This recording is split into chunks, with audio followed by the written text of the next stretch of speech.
Bonjour, je m'appelle Eric Lolanier, je suis mandala en Pekiti Tirsia, c'est-à-dire maître instructeur. Je pratique les arts martiaux depuis plus d'une quarantaine d'années, puis je suis passé par plusieurs disciplines, essentiellement du judo, du grappling et après de la boxe et pas mal de kung-fu. Dans les années 90, j'ai commencé le Kali et le Jeet Kune Do dans la méthode Innocento. Puis j'ai tourné avec différents instructeurs. En 2007, je suis parti aux Philippines pendant 4 ans et là j'ai découvert le style Pekiti Tirsia, l'école Pekiti Tirsia, avec le grand tuan Léo Gaé et Rommel Tortal. J'ai vraiment trouvé le système qui me convenait, car c'est un système global qui travaille toutes les distances de combat. C'est un style familial, donc pur, sans mélange. Et on peut trouver aussi bien le combat à main nue que le combat avec armes blanches, debout, au sol, longue distance, bâton long, enfin un peu de tout. Et l'idée, tout dans une logique assez scientifique, au niveau des déplacements, au niveau de la triangulation, au niveau de la stratégie. Ce n'est pas juste des techniques, le travail est vraiment basé sur des principes, sur des stratégies et des tactiques, qui est basé sur la survie et le combat avec des lames. 1, 2, 3. Ce qui m'intéresse, c'est quoi? Son bras ou sa jambe? Sa jambe. Parce que là, je lui fais mal. Mais là, je le déséquilibre. Et là, je calme. Ce que je veux, c'est ça. D'accord? Je viens décaler ici. Avec toute ma force. Je contrôle ici. Je tourne. Voilà. D'accord? L'idée, c'est ça. C'est pas ça. Ça, c'est une clé. Ça, moi, j'arrache l'épaule. D'accord? Ça, c'est une clé gentille. Là, il a juste mal au poignet. Là, ça arrache. Le terme self-défense, pour moi, est assez spécifique sur des techniques très, très spécifiques. Pour moi, la self-défense, c'est bien sûr des techniques, mais c'est toute une façon d'être aussi. Comme on dit souvent, dans la self-défense, pour moi, il y a l'avant, le pendant et l'après, c'est-à-dire tout ce qui est avant, c'est-à-dire éviter le combat, bien sûr. Après, le pendant, qui est vraiment des techniques pures de combat. Et l'après, c'est-à-dire gérer une agression, gérer psychologiquement, au niveau des premiers secours, au niveau légal aussi. Donc pour moi, vraiment, si on parle de self-défense, c'est quelque chose de vraiment global et vraiment spécifique à la self-défense. Pour moi, le Pekiti Tirsia est plus un art martial. Aux Philippines, on dit plutôt un système de survie, parce qu'on travaille, donc pas de la self-défense, mais vraiment de la survie, parce qu'on parle de l'âme, donc contre des armes blanches. On n'est plus dans la défense, on est vraiment dans la survie. Donc c'est une autre mentalité qui est vraiment spécifique au pays. Mais ce sont des techniques d'arts martiaux, bien sûr, qui peuvent être bien sûr adaptées à la self-défense. Le Pekiti Tirsia, c'est comme n'importe quel art martial. On peut commencer par le Pekiti Tirsia. Comme je vous dis, c'est un système global avec un apprentissage qui est très très logique, progressif. C'est-à-dire qu'on va apprendre petit à petit les bases, on va apprendre le déplacement, parce que chez nous, tout est basé sur le déplacement. On va apprendre d'abord le déplacement, les principes de base, le conditionnement, c'est-à-dire travailler avec la rapidité, la précision, la puissance. Et petit à petit, on va aller vers la technique. Et la technique, on travaille ça à deux, souvent pour développer à la fois la coordination, la sensation. Et donc, bien sûr, on peut commencer, c'est un art global. Donc, ça s'intéresse à tout le monde, aux débutants. Après aussi aux autres personnes qui font d'autres styles de Kali ou d'autres arts martiaux, il n'y a pas de problème. Ils pourront découvrir vraiment un apprentissage complet des armes, bien sûr, des armes blanches, mais aussi de leur application à main nue. Mon but, c'est, oh, boum, là maintenant. Là, il ne peut plus rien faire, je suis à l'extérieur. Ici, je peux travailler ici, tranquille. D'accord, je suis bien. Mais il se trouve souvent, quelque chose arrive, il me pousse, boum, il arrive, oh, j'arrive ici. D'accord? Je tiens ici, je contrôle. Je travaille avec mon coude.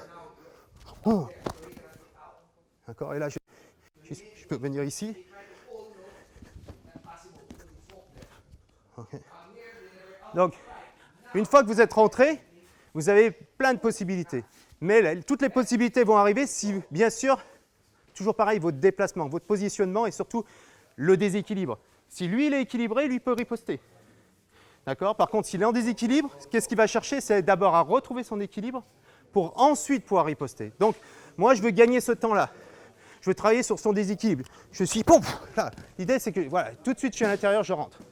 D'accord? Et je rentre, visage, gorge, les yeux. D'accord? C'est ça qui m'intéresse. D'accord? Je suis protégé ici. Mon idée, c'est la gorge.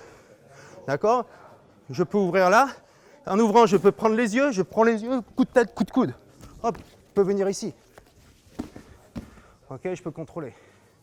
Donc après, vous avez plusieurs possibilités une fois que vous êtes à l'intérieur. Je peux venir, je peux casser ici. D'accord? Une fois que je suis dedans, Une fois que je suis chez lui et en sécurité, donc à vous de trouver par rapport à lui ce qu'il va faire, différentes possibilités. D'accord, il recule là. Je ne vais pas essayer de l'approcher. Je vais venir travailler à l'intérieur de sa jambe. Ok. Si je vois que je peux rester en corps à corps, ok, je peux venir ici. Je vais le déséquilibrer. Là, il travaille sur son déséquilibre. Je contrôle sa jambe ici. Là, il ne peut pas faire grand-chose. Et moi, je continue à me déplacer. Ok. Boum. Au sol, dans la rue, on ne reste pas au sol. Donc, je casse, je me relève et je regarde ce qui se passe autour. Ce qui caractérise le style, déjà, c'est la notion du déplacement. Chez nous, tout est basé sur le déplacement. Pourquoi se déplacer? Pour ne pas être touché, puisqu'on parle d'arme blanche. Donc, le but, c'est de ne pas être touché. Si on est touché par une arme blanche, le combat va vite finir. Donc, déjà, je me déplace. Après, il n'y a pas de défense chez nous. Il n'y a que de la contre-attaque. On est dans l'esprit contre-offensif tout le temps. Après, c'est destruction de la main armée, puisque toujours on est dans l'optique d'une arme. Et après, on va travailler des techniques. Mais vraiment, le principe, c'est 1, je ne veux pas être touché. 2, je peux toucher mon adversaire et le désarmer. Après, je vois ce qui peut se passer. Soit je continue le combat, soit je m'enfuis. Et surtout aussi, c'est basé que c'est un style de survie. Et donc, c'est basé aussi sur le combat contre plusieurs adversaires. C'est-à-dire, je ne reste pas à faire 10 techniques sur mon adversaire. Je passe très vite. J'essaye de toucher les points vitaux et je pars tout en faisant, je regarde un peu partout pour être sûr qu'il n'y a pas d'autres adversaires. C'est vraiment un travail très spécifique au combat. Pas le mot self-défense, mais au combat et à la survie. Bah, tu vois qu'on est au travail, comme d'hab, la recherche du perfectionnement aux armes, puisque maintenant je m'intéresse particulièrement aux armes. Et là, c'est une école que j'apprécie beaucoup. Je reproche beaucoup déjà de mon concept originel, qui est très orienté sur les déplacements. Parce que là, on n'a pas le choix quand on a des armes coupantes. Et c'est pour ça que je me suis accroché au wagon et je ne suis pas prêt d'arrêter. C'est comme toujours, parfois pour mieux apprendre, il faut désapprendre. Le Kali est basé, comme je vous dis, sur les déplacements. Dans beaucoup d'arts martiaux, bien sûr, on retrouve le déplacement, la forme de corps, sortir de l'axe, on trouve ça dans tous les arts martiaux, il n'y a pas de problème.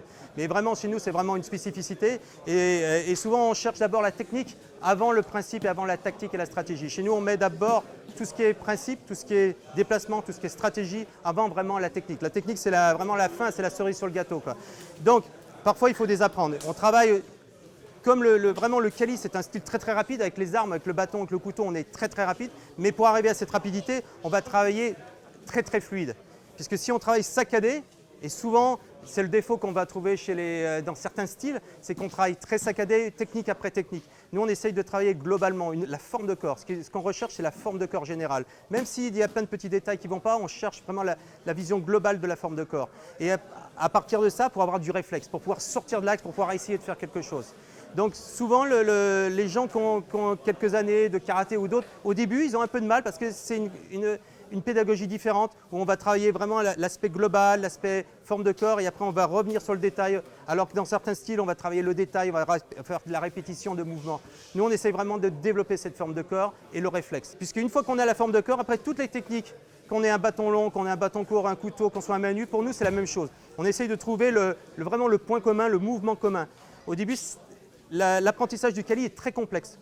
Souvent, les élèves sont noyés. Et c'est même le but du professeur, on les noie pour qu'au bout d'un moment, le cerveau de lui-même va voir le point commun, le dénominateur commun de chaque technique. Et une fois que le cerveau de chaque élève a trouvé ça, c'est pour la vie, c'est acquis après. Donc au début, on noie les gens. C'est pour ça que la grosse différence entre le Kali, c'est pour ça que j'appelle ça un art martial, parce que c'est un art, on cherche la perfection dans le mouvement, et les méthodes de self-défense, c'est que souvent, entre guillemets, la publicité des méthodes de self-défense, c'est simple et efficace. Nous, c'est compliqué et efficace. Et on prend le temps. Moi, je ne peux pas dire je vais former quelqu'un en 6 mois, je ne sais pas faire. Par contre, en 1 an, 2 ans, 3 ans, moi, je continue à me former, ça fait 40 ans. Donc, voilà, on est sur du long terme pour vraiment acquérir du réflexe, acquérir une forme de corps, acquérir le coup d'œil, la précision. Puisqu'on travaille avec des armes blanches et on ne peut pas se louper avec une arme blanche.